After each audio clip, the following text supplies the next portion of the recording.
Hey guys, welcome to Simply Scuba. Now this is the waterproof capillary tubes.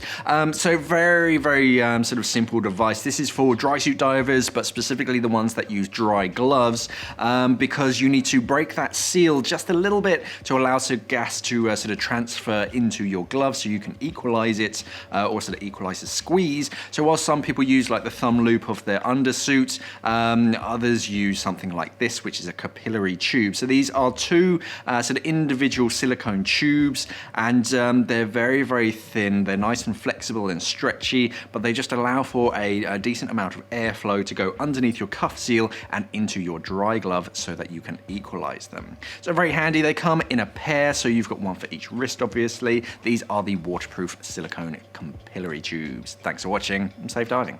We are an online dive store serving the UK and the world for all your diving equipment needs. So why not visit us at simplyscuba.com or click the box on your screen.